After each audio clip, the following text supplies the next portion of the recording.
I didn't expect to get pregnant so fast.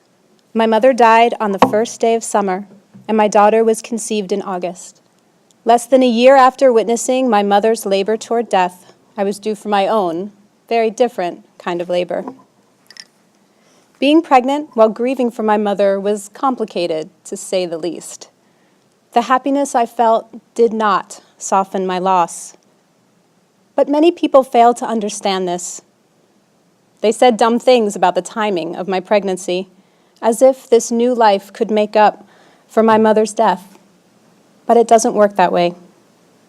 During those early months, being pregnant felt like the most wonderful secret in the world.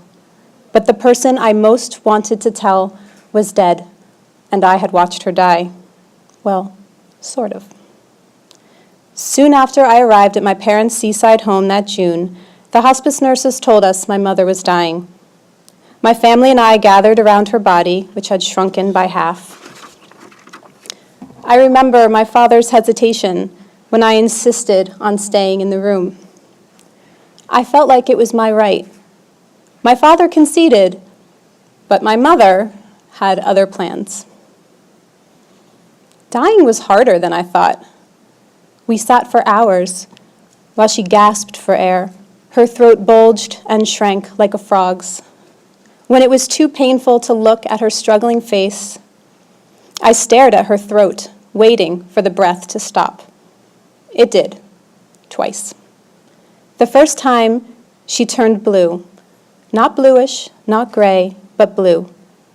As she exhaled that final breath, relief filled her face in the shape of the biggest smile I had seen in months. I cried out, but before the nurses and chaplain could rush in, there was a choking sound, and with a gasp, my mother's lungs filled with air, erasing her smile. Then, a little while later, it happened again. My mother's heart wasn't ready to quit, even though the rest of her body was. Her heart was strong, young. She was only 58 years old. People love to talk about the labor of childbirth, the hardship of it, the pain. No one shies away from discussing that kind of labor. So why not speak of death that way then? How brutal it can be, how full of trickery. Perhaps the answer is obvious. In stories about birth, the outcome is often new life. In stories about death, there's only one ending. But I don't regret being in that room as dusk turned to night, as minutes became hours, because as desperate and grief-stricken as I was, I also felt a growing sense of awe about my mother's strength, her will, her power. This was a woman whose body had been stolen from her by a severe form of multiple sclerosis, a ruthless disease that left her paralyzed from the neck down. She spent years sitting in a reclining chair in my childhood home as we all moved busily around her. But her dying made us stop. We knelt beside her, sat for hours. She commanded us in that dark room. My mother was in charge again, finally. We watched and waited, and despite my sorrow, a small part of me was rooting her on, not because I wanted her to die, but because she was working so hard, and I wanted her to complete her task. The labor of childbirth, like that of death, is a plunge into the cold waters of the unknown. Witnessing my mother dying had opened a window into the underworld. As my due date approached, I couldn't help but connect these two labors. The physical pain of labor was a mystery to me, but emotional pain was not.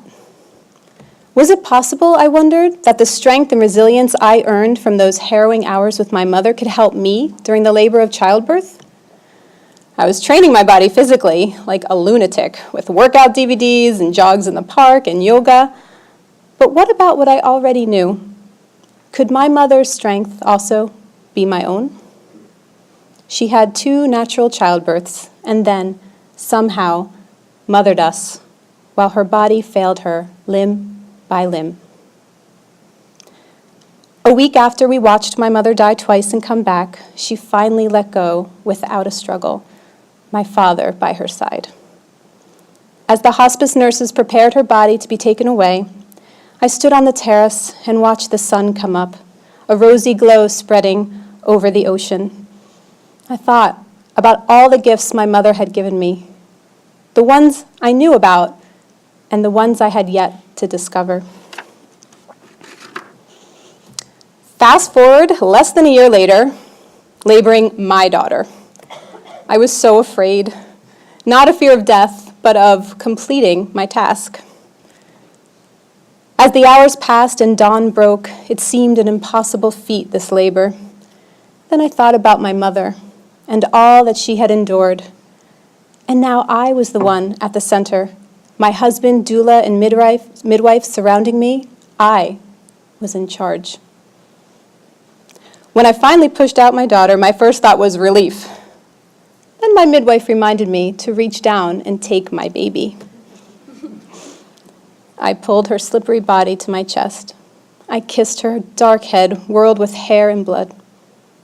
We were connected, my mother and I, in those rooms. We still are.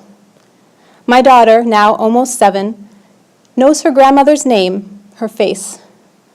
While she will never hear her laughter or hold her hand, she will one day know the story of her heart. Mothers and daughters, we labor, we love.